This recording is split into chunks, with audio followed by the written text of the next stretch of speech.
Bonjour, amis de l'histoire antique. Je vous propose aujourd'hui une vidéoconférence sur les relations entre les Grecs et les Thraces. Donc les Thraces constituaient un ensemble de tribus vivant dans les Balkans, dans les actuelles Roumanie, Bulgarie, Grèce du Nord et Turquie européenne. Donc les connaissances que nous avons sur ce peuple viennent des auteurs grecs et romains, ainsi que de découvertes archéologiques, notamment des trésors et des tombeaux, dont certaines ont été découvertes assez récemment, des années 60 à nos jours. Donc leur culture, parfois méconnue, s'épanouit du milieu du deuxième millénaire avant notre ère au deuxième siècle avant notre ère. Et donc les Thraces étaient réputés dans l'Antiquité pour être un peuple de farouches guerriers, et beaucoup d'entre eux s'engagèrent comme mercenaires au service des Grecs et des Romains. Et donc le plus célèbre trace de l'histoire est le gladiateur Spartacus, qui conduisit une révolte des esclaves au 1er siècle de notre ère. Les Grecs et les Romains les considéraient comme des barbares aux mœurs primitives, du fait de leur mode de vie rustique, de leur village sans murailles et de leur culture orale. Mais il s'avère qu'ils avaient des traits culturels sophistiqués. Ils disposaient de nécropoles richement ornementées. Ils croyaient en l'immortalité sous la forme de l'orphisme, qui se diffusa ensuite chez les Grecs, tandis que la musique et la poésie occupaient une place importante dans leur culture. En termes politiques, ils souffrirent de leur manque d'unité et de leur division en très nombreuses tribus. Il faut attendre le royaume des Odryses au 5e siècle pour voir un État thrace digne de ce nom se constituer. Alors concernant mes sources, j'ai utilisé surtout au départ donc, des pages Wikipédia en anglais, ainsi que d'autres sites ou articles, lien en description, sachant que la page Wikipédia en français était au départ très sommaire et contenait pas mal d'approximations. Et en fait, de fil en aiguille, à force de travailler sur cette vidéo, j'ai fini par refondre il y a quelques jours totalement la page. Donc vous irez jeter un œil si ça vous intéresse en complément de la vidéo. Donc je pense que l'article est assez solide et relativement bien sourcé. Donc voyons en thème numéro 1 l'origine des Thraces. Donc leur origine est méconnue, sachant que les Thraces ne disposaient pas d'une langue écrite. Et donc on suppose que les proto-Thraces descendraient d'un mélange entre un peuple indo-européen venu de la steppe pontique vers 1500 et un peuple autochtone issu d'agriculteurs originaires d'Anatolie, donc établis dans la région depuis le 7e millénaire. Et sachant que pour certains historiens, cette composante pré-indo-européenne aurait une certaine importance dans la culture thrace, comme en témoignent certains cultes, notamment celui de la déesse mère. Donc selon une théorie, les Thraces auraient chassé des Balkans, donc les Pélages, donc les habitants avant l'arrivée des premiers Grecs, et les Achéens, donc on dirait les premiers Grecs. Et au cours de l'âge du fer, donc vers 1000, les Thraces commencèrent à se développer, donc à partir des proto-Thraces, sachant également que des tribus thraces s'installèrent aussi en Anatolie, donc en Bithynie, et en Phrygie. Donc l'étymologie de leur ethnonyme, donc Thrakès en grec, n'est pas clairement établie, mais dans la mythologie grecque, Thrax est l'un des fils d'Arès, donc le dieu de la guerre, et Arès s'était réfugié en Thrace pour faire oublier sa relation avec Aphrodite. Et ce fut d'ailleurs sa résidence préférée car les Thraces aimaient particulièrement la guerre. Et Euripide mentionne qu'un des noms d'Arès était Thrax, puisqu'il était considéré comme le patron de la Thrace, sachant aussi que son bouclier était conservé dans un temple à Bistonia, donc au sud de la Thrace. Alors, Flavius Joseph écrit quant à lui, mais bon, ça paraît un peu douteux, que le mot Thrace proviendrait de leur ancêtre mythologique, un dénommé Tyras. Et donc la première trace, sans jeu de mots, écrite mentionnant donc les Thraces, se trouve dans l'Iliade, où ils sont décrits par Homère comme des alliés des Troyens. Puisqu'en fait, un jeune roi thrace appelé Rhésos vint au secours de Priam durant la dernière année du siège, en amenant avec lui de superbes chevaux. Mais Rhésos fut tué la nuit même de son arrivée par Diomède, qui le surprit dans son sommeil, tandis que Ulysse le rusé dérobait ses chevaux. Et donc cet épisode servit de sujet à une tragédie grecque attribuée à Euripide. Alors sachant qu'en fait le héros, donc Rhésos, meurt, mais dans les derniers vers, il est dit qu'il sera ressuscité et rendu immortel après sa transformation en divinité souterraine. Et en fait, c'est ça qui est intéressant, c'est que ce thème de l'immortalité se retrouvait dans les cultes à mystère thraces dont on reparlera plus tard. Donc concernant leur langue, les Thraces parlaient une langue indo-européenne, appelée paléo-balkanique, qu'on appelait aussi autrefois thraco-illyrienne, et donc qui montrait certaines similitudes avec les langues slaves, baltes et indo-iraniennes, et différait assez notablement du grec et du latin. Et donc elle appartient à la famille des langues thracodaces. Et donc elle était déclinée en plusieurs dialectes, sachant que la topographie de la région et les divisions entre tribus empêchèrent la formation d'une véritable unité linguistique. Donc concernant leur aspect physique, les sources grecques affirment souvent que les Thraces avaient les yeux bleus et les cheveux roux, même chose pour les œuvres d'art, qui représentaient souvent les Thraces, donc femmes comprises, comme étant roux. Mais ces descriptions s'avèrent fantaisistes. D'ailleurs, les Grecs affirmaient que les Scythes et les Slaves avaient eux aussi les cheveux roux. En fait, les Thraces avaient plus probablement les cheveux noirs et des traits du visage semblables aux Grecs de l'Antiquité, ainsi que le montrent les fresques retrouvées dans des tombeaux. Voyons en deuxième thème les Thraces vues par les Grecs. Donc les Thraces étaient considérés par les auteurs grecs puis romains comme un peuple aux mœurs violentes. Hérodote affirmait qu'ils vendaient leurs propres enfants et laissaient leurs filles faire commerce de leur corps avec les hommes qu'ils avaient choisis. Platon les comparait aux Scythes pour leur caractère extravagant. Polybe les voyait comme des barbares, et Tacite notait qu'ils désobéissaient même à leur propre roi. Et Polyen et Strabon écrivaient aussi comment les Thraces rompirent des traités de trêve par la ruse. Enfin, Diodore évoquait un roi thrace appelé Diégilis, qui pratiqua au milieu du IIe siècle avant notre ère les pires tortures sur des femmes et des enfants de la cité de Lysimachia, qu'il avait prise aux dépens des Attalides. Et la lecture des supplices infligés dépasse véritablement l'entendement. Je vous épargne les détails. Et donc les mercenaires thraces étaient réputés pour leur cruauté et leur attaque nocturne, contraire aux usages habituels de la guerre. La tribu des Dii fut responsable des pires atrocités de la guerre du Péloponnèse, tuant tout être vivant, y compris des femmes et des chiens, lors de différentes attaques de cités. Enfin, dans le cadre de leurs rites religieux, ils pratiquaient les sacrifices humains, parfois volontaires, ce qui ne manquait pas de heurter les Grecs.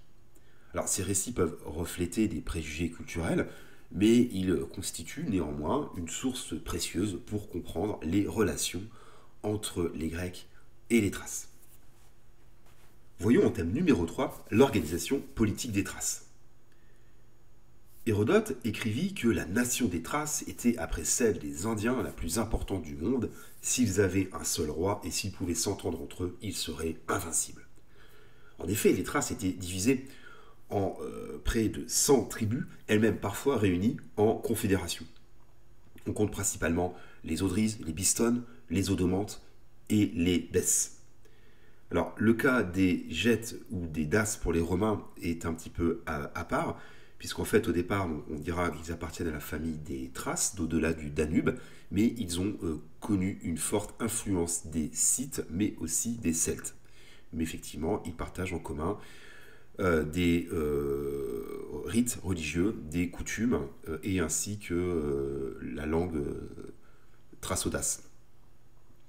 Et donc les régions montagneuses donc bordant le sud de la Thrace étaient aussi habitées par des tribus illyriennes, dont certaines se mélangèrent à des Thraces, d'où le fait que l'on parle parfois de tribus thraco-illyriennes, ce qui est parfois un petit peu confus. Donc on peut y inclure les Péoniens, dont la plus fameuse tribu est celle des Agrianes, qui fournit à Alexandre des tirailleurs d'élite, ou les Bottiens, un peuple indigène de Macédoine, qui a ensuite été évidemment annexé par les Argéades.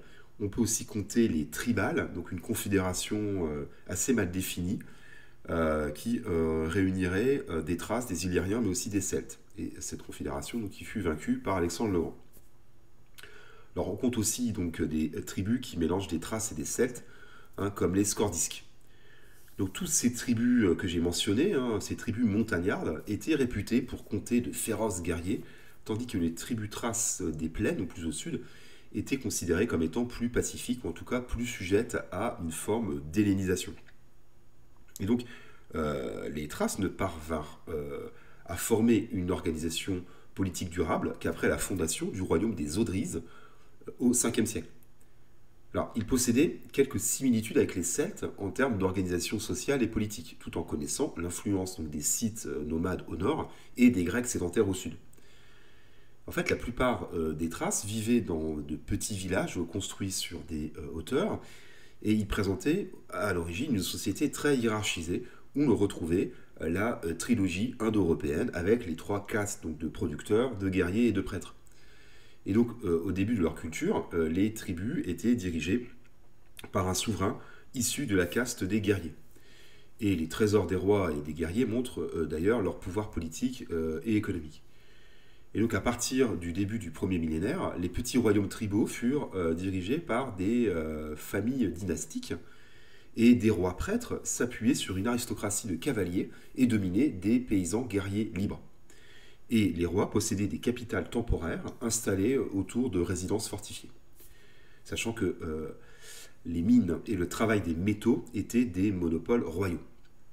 Et donc en 325, le roi des Odryses fonda une cité sur le modèle grec, Setopolis. Cette nouvelle capitale fut construite sur l'emplacement d'une précédente implantation et gardait des dimensions modestes, mais il s'agit de la seule ville thrace aux dimensions significatives qui n'ait pas été construite par les Grecs. En 4e thème, voyons l'art militaire des Thraces. Donc les Thraces étaient réputés pour être de farouches guerriers et avaient le potentiel pour rassembler un grand nombre de troupes. Et selon Hérodote, ils méprisaient les occupations autres que militaires. Alors ils n'étaient pas réputés pour exceller en bataille rangée et pratiquaient plutôt la guerre de harcèlement et les attaques surprises. En premier lieu, ils possédaient une cavalerie nombreuse et redoutable. Ils s'inspiraient des Scythes pour l'équipement et certaines tactiques de leur cavalerie légère. Équipés ou non d'une armure, et parfois d'un bouclier, les cavaliers étaient armés de javelots, d'un arc ou d'une lance. Et lors des batailles, le roi menait lui-même la charge à la tête de sa cavalerie, formée donc de l'aristocratie. Et donc ces cavaliers attachés à l'escadron royal portaient une armure en métal. Et des boucliers furent par la suite utilisés même par les cavaliers lourds. Alors, leur tactique inspira Philippe de Macédoine, qui adopta la formation en forme de coin ou de diamant pour les manœuvres de la cavalerie des compagnons, sachant que cette technique fut empruntée par les Thraces aux Scythes. Alors l'infanterie thrace était quant à elle essentiellement formée de porteurs d'épées et de peltastes dont l'usage se répandit dans la Grèce classique. Donc les peltastes portaient un petit bouclier en osier en forme de croissant de lune, la peltée, d'où provient leur nom. Donc ils étaient armés de javelines et d'une épée courte. Donc ils portaient des vêtements aux motifs colorés et géométriques et portaient des bonnets phrygiens, sachant qu'on l'a dit tout à l'heure, mais les Phrygiens sont en fait des descendants de migrants thraces, on appelait les Bryges. Donc les peltastes firent preuve de leur efficacité dans les rangs athéniens durant la guerre du Péloponnèse et leur usage se répandit dans l'armée macédonienne, puis dans les armées hellénistiques. Alors, les armes de jet étaient privilégiées par les Thraces, mais ils pouvaient aussi porter des armes pour le combat rapproché, comme la redoutable rhomphaia, une sorte de grande épée dotée d'une lame à un seul tranchant, donc soit droite, soit légèrement incurvée, qui ressemblait au célèbre falx des guerriers daces. Et donc il pouvait aussi être équipé de massues, de haches, de lances ou d'une épée courte typique, la sika, donc probablement d'origine celte, et qui donna d'ailleurs le terme de sicaire. Donc les Thraces adoptèrent d'autres armes celtes, comme les épées longues. Et certains historiens considèrent que la sarisse, donc adoptée par Philippe, est inspirée en fait des longues lances des guerriers tribales. Et donc les Thraces évitaient traditionnellement les armures et les jambières pour conserver leur mobilité. Mais les armures en métal commencèrent à apparaître au IVe siècle parmi l'aristocratie. Et d'ailleurs, des armures en écaille de type scythe étaient aussi parfois utilisées. Et donc le casque thrace, appelé aussi phrygien du fait de sa forme ressemblant à un bonnet, fut adopté par les phalangites macédoniens. Et durant l'époque hellénistique, les guerriers thraces adoptèrent le bouclier long, donc le turéos, inspiré des Celtes, et qui se répondra ensuite à leur contact dans les armées lagides et séleucides. Et les Thraces utilisaient des équipements grecs en fait, de différentes époques et portaient parfois des armures qui avaient cessé d'être utilisées ailleurs. Et plus tard, ils ont adopté les armements romains. Alors, les guerriers thraces décoraient leur corps de tatouages, comme les Illyriens et les Gètes. Alors, ils étaient très recherchés comme mercenaires en raison de leur férocité au combat, mais ils étaient aussi célèbres pour leur amour du pillage. Alors, les mercenaires de certaines tribus, notamment les Odomantes, étaient particulièrement onéreux. Et ces mercenaires jouèrent un rôle important dans les affaires entre Athéniens et Spartiates et furent aussi embauchés de manière occasionnelle par les Perses. Crésus, le fameux roi de Lydie, engagea aussi de nombreux Thraces. Et du temps de Philippe et d'Alexandre, les Thraces servirent en nombre dans l'armée macédonienne, comme cavaliers et fantassins légers, mais pas forcément comme mercenaires, car en fait ils faisaient partie des levées régionales, sachant qu'une grande partie de la Thrace avait été annexée par Philippe. Et donc les mercenaires thraces rejoignirent par la suite certaines armées hellénistiques, notamment les Séleucides et les Antigonides. Ils servirent aussi dans les armées du Pont, donc sous Mithridate VI, puis dans les armées romaines. Et ils formaient l'une des nationalités les plus importantes au sein des unités auxiliaires, à hauteur maximale de 20 000 soldats au début de l'Empire. Alors, enfin, ils ne disposaient pas d'une marine à part entière, mais des cités grecques pouvaient fournir des navires en tribu permettant aux Thraces de se livrer à la piraterie. Et donc la réputation des guerriers thraces se perpétua jusqu'à l'époque romaine, où le terme thrace désignait un type de gladiateur. Voyons en thème numéro 5 les guerres et la diplomatie avec les Grecs. Alors, les relations commerciales jouèrent un rôle crucial dans l'interaction entre Grecs et Thraces, en favorisant une forme de coexistence pacifique. Donc très tôt, les Grecs furent attirés par les richesses de la Thrace et établirent des routes commerciales le long de la mer Noire, facilitant les contacts avec les communautés thraces. Et les Grecs échangeaient des biens tels que le vin, l'huile d'olive et la céramique contre des ressources telles que l'or, l'argent et les esclaves. Et donc, au 7e siècle, les Grecs établirent des colonies côtières sur la mer Noire. Et à partir du 6e siècle, l'aristocratie thrace, des tribus Besse et Odryse, établirent des échanges durables avec les Grecs et utilisèrent même l'alphabet grec pour leurs écrits. Donc, à savoir que ces inscriptions, en petit nombre, mais restent non déchiffrées à ce jour. Et donc, à cette date, les mercenaires thraces commencèrent à être recrutés en masse par les États grecs. Donc, la région fut occupée par les Perses à la fin du VIe siècle et au début donc, du Ve, sachant que Darius y conduisit une expédition en 513-512 et sachant que la Thrace devint un temps une satrapie. Et Darius en profita aussi pour mener campagne contre les Scythes. Et donc après le retrait des Perses à la suite de la Deuxième Guerre médique, la Thrace fut divisée en 3 régions, et la Thrace du Sud fut placée sous la domination économique d'Athènes. Puisque les Athéniens fondèrent sur les rives égéennes de la Thrace la cité d'Amphipolis, qui fut ensuite intégrée au royaume de Macédoine.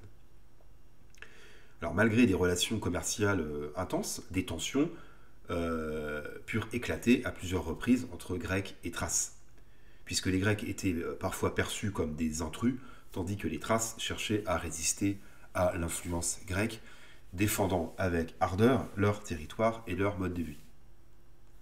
Alors, au début du 5e siècle, la dynastie donc théréide de la tribu des Odryses chercha à unifier la Thrace à son profit. Et donc à partir de la Thrace centrale, elle parvint à réunir une vingtaine de tribus pour constituer un royaume prospère sur les bords de la mer Noire qui perdura jusqu'au début de l'Empire romain. Alors Sitalcès, le roi des Odryses, fut l'allié des Athéniens durant la guerre du Péloponnèse, et en 429, il organisa une vaste offensive contre les Macédoniens. Mais confronté à un hiver rude et manquant de ravitaillement, il dut finalement renoncer. Son successeur, Ctès, conquit presque toute la Thrace, marquant l'apogée du royaume Odryse. Alors, à sa mort, suite à des querelles de succession, la Thrace fut un temps divisée en 3 royaumes qui finiront par être réunis par Cotys, qui fut l'allié des Athéniens, avant qu'ils ne cherchassent à le renverser. Et le royaume des Odryses fut ensuite vassalisé par Philippe de Macédoine et définitivement vaincu et annexé en 342, ce qui représentait une menace directe pour les intérêts commerciaux des Athéniens. Et après la mort de Philippe, les tribus de Thrace se révoltèrent contre son fils Alexandre. Et celui-ci mena une campagne éclair et défit les Tribales et les Gètes. Et toutes les autres tribus thraces se soumirent alors.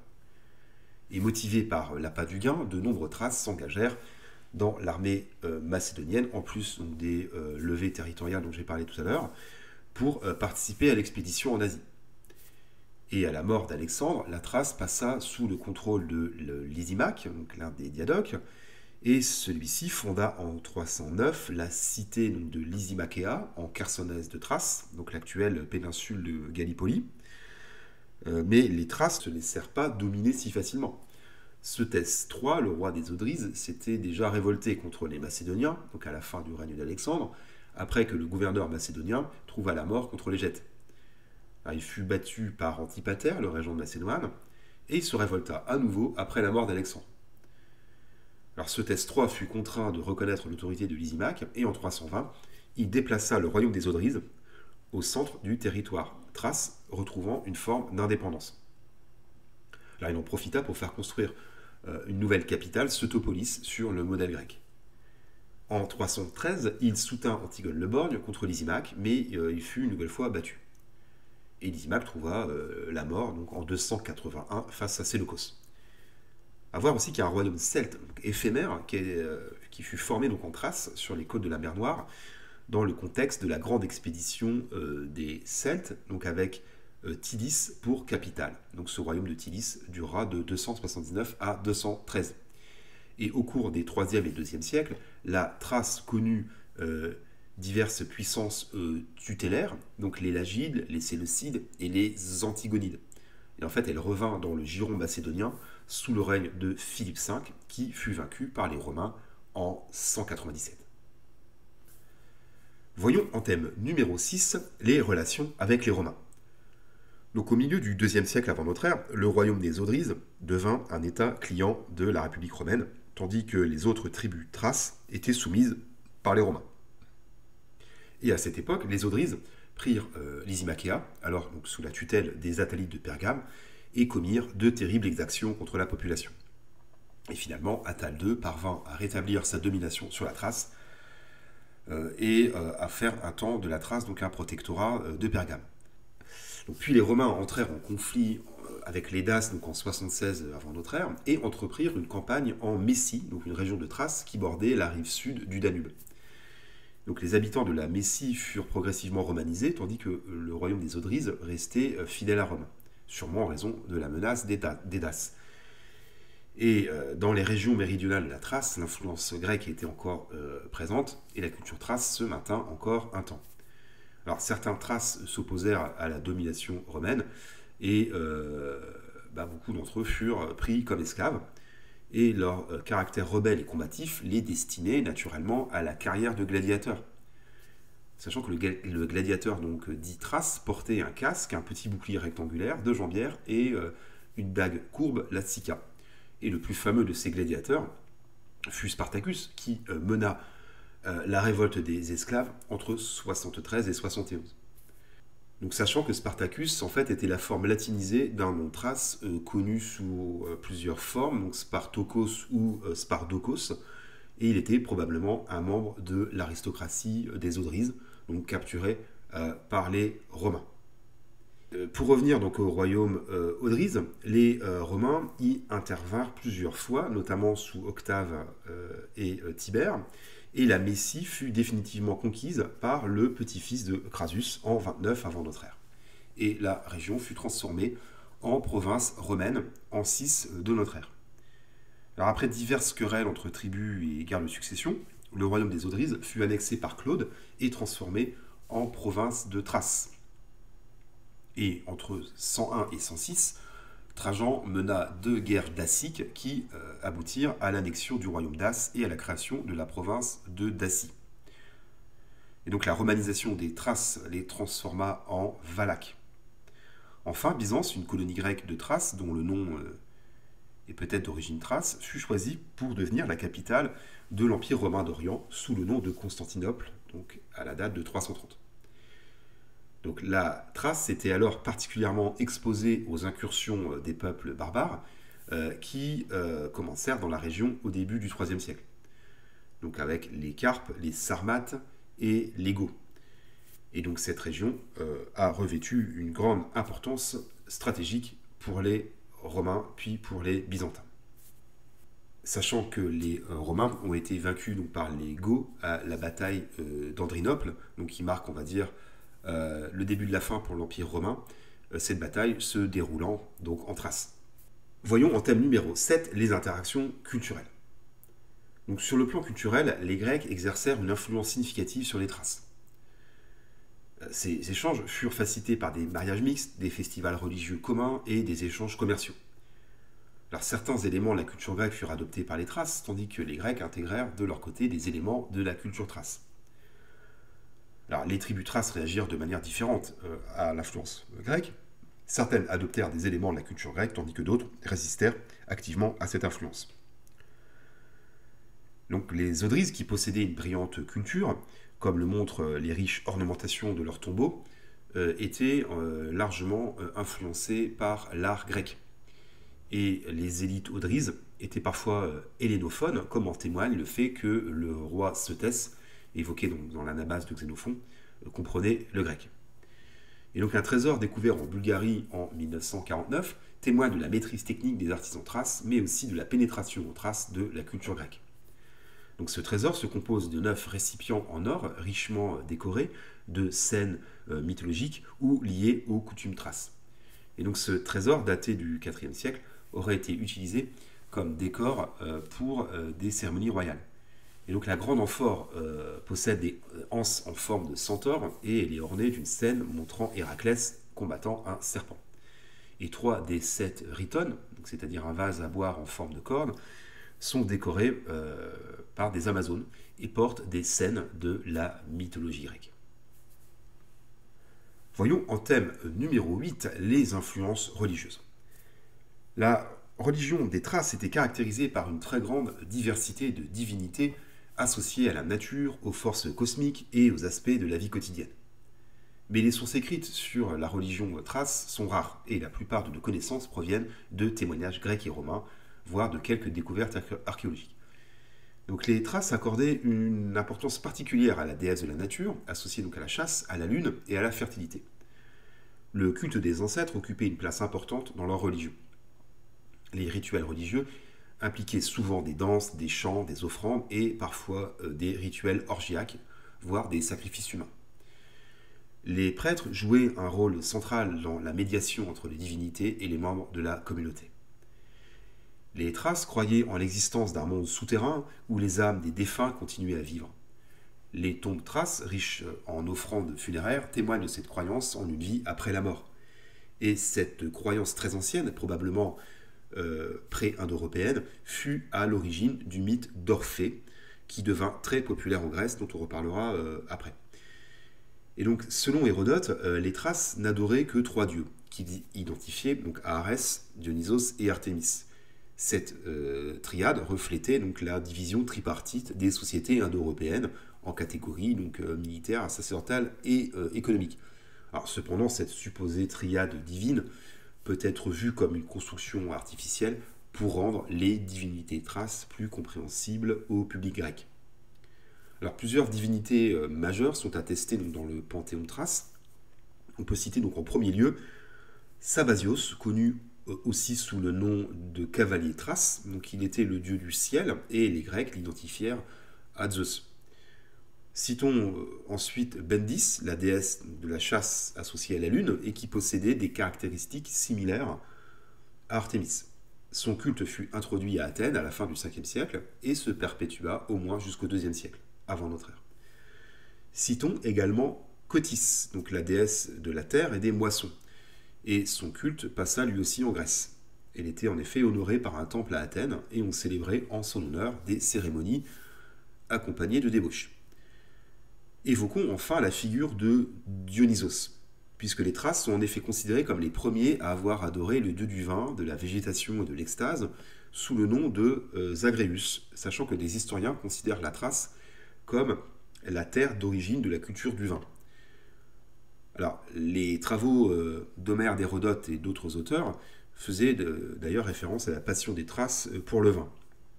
Et donc ce culte atteignit ensuite la Grèce. Donc pour revenir rapidement à la mythologie, Dionysos est né des amours de Zeus et de Sémélé, donc un avatar d'une divinité phrygienne de la terre. Et il fut soustrait donc à la colère d'Héra et confié aux nymphes d'un mont de Thrace, donc le mont Nyssa, un lieu mystérieux, sachant qu'une étymologie possible de son nom ferait de lui le Zeus de Nyssa. Alors il est important de remarquer que Dionysos revêt une importance cruciale au sein de l'orphisme, puisque dans la version orphique du mythe, Dionysos donc, était le fils de Zeus et cette fois-ci de Perséphone, la fille de Déméter. Et dans la religion orphique, Dionysos possédait un avatar mystique appelé Zagreus, qui était sa réincarnation. Donc ce mythe thrace central de l'orphisme semble inspiré en fait de la légende égyptienne d'Osiris. Alors elle pourrait aussi être d'origine crétoise ou égéenne. Alors les Thraces étaient aussi réputés pour leur culte à mystère lié à des divinités toniennes, c'est-à-dire au monde souterrain et infernal.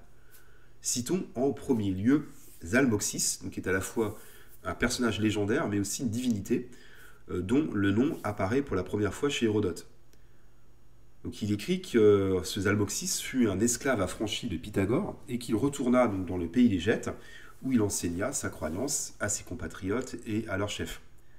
Donc historiquement parlant, il s'agirait en fait d'un culte à mystère d'inspiration pythagoricienne qui fut adopté par l'aristocratie thrace et Gétodas.